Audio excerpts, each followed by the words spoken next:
मगर अब जिस प्रकार और भी बड़ा ये चले हुए हैं। और खरक राम जी का जो केस हुआ उसको रिव्यू किया, उसमें सीआईए और एसटीएफ की टीमें लगी हुई हैं और इन्होंने 4 लोगों को राउंड अप किया। बहुत जल्दी जो बाकी बचे हुए लोग हैं उनको भी पकड़ा जाएगा और इसमें अच्छी लीड्स आई हैं। रंजिशन ये घटना हुई तो इसमें जो मरने वाला है उसके ऊपर भी करीब 10 मुकदमे हैं और मर्डर और आर्म्स एक्ट के। इसी तरीके से एक ब्रदर है जो जेल में है, तो उस पर भी काफ़ी केसेस हैं। तो रंजिश ये 2 ग्रुप्स के अंदर थी जिसकी वजह से ये घटना घटी और इसमें 4 लोग राउंड अप हुए हैं। तो बाकी भी जो लोग हैं उनको भी जल्दी इसमें पकड़ा जाएगा। शराब ठेकों को लेकर, नीलामी को लेकर लगातार घटना होती है। जींद जिले की जो ठेकों की नीलामी है वो लगभग पूरी हो चुकी है। तो यहाँ पे इस पर्टिकुलर घटना के पीछे ठेकों की कोई वजह नहीं है, ये एक रंजिशन घटना घटी और केवल 3 जोन बची हैं और वो भी बहुत जल्दी उनकी नीलामी हो जाएगी। जो सर एक बार जमानत पर आने के बाद दोबारा अपराध करता है, इस प्रकार इसमें भी इन्वॉल्वमेंट सामने है। इसमें हमने फैसला किया है कि जो लोग जमानत पे आने के बाद अगर अपराध करते हैं तो उनकी जो पुराने केसेस में जमानत है उसको कैंसिलेशन के लिए हम एप्लीकेशन लगाते हैं कोर्ट में।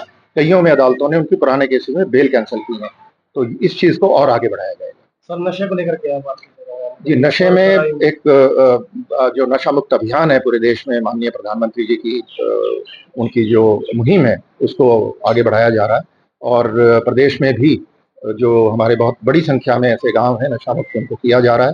और कोशिश ये है कि जो शहर और गांव, खासतौर पे जो पंजाब से लगते हुए इलाके हैं, उनको जहाँ पे थोड़ा प्रचलन बढ़ गया पिछले कुछ समय से, उनको पूरी तरह से नशा मुक्त किया जाए। और करीब करीब 50% गांव इस प्रकार के हो चुके हैं जहाँ पे नशा बहुत कम उसको किया जा चुका है, पूरी तरह से नशा मुक्त उनको घोषित किया जा चुका है। तो इसी मुहिम को आगे बढ़ाएंगे और इस साल का टारगेट है कि 70% गाँवों को हम कवर करें। ऑनलाइन के जो मामले मगर लोग ऑनलाइन के अंदर जो साइबर क्राइम्स हैं उसके अंदर हमारा जो हरियाणा की जो स्थिति है बहुत बेहतर है। पिछले वर्ष की बजाय जो इस बार का डिफ्रॉडेड अमाउंट है, जितना जो ठगी का अमाउंट अगर कुल मिला उसको मिला करके देखें तो करीब करीब 50% की उसमें कमी आई है, जो पूरे देश में सर्वाधिक है। तो प्रतिदिन करीब 21 साइबर अपराधी हरियाणा में पकड़े जाते हैं, जो एक संतोष का विषय है। और इसी की वजह से ये जो ठगी का अमाउंट है ये कम हुआ है। जितने भी हमारे पोर्टल हैं, समन्वय और ये प्रतिबिंब जो भारत सरकार ने बनाए हैं, इनका अच्छे तरीके से इस्तेमाल करके हमारी जो साइबर सेल्स हैं और साइबर थाने वो अपराध पर नियंत्रण करने में कामयाब रहे हैं। क्या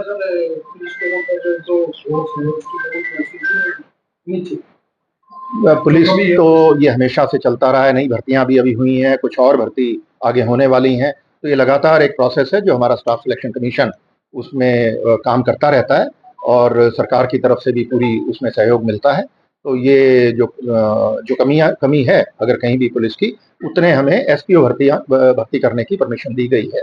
करीब 11,000 के करीब एसपीओ भी हैं हमारे पास, होमगार्ड भी हैं, तो सफिशिएंट पुलिस बल है। इसी को आगे आईओ की कमी रहती है।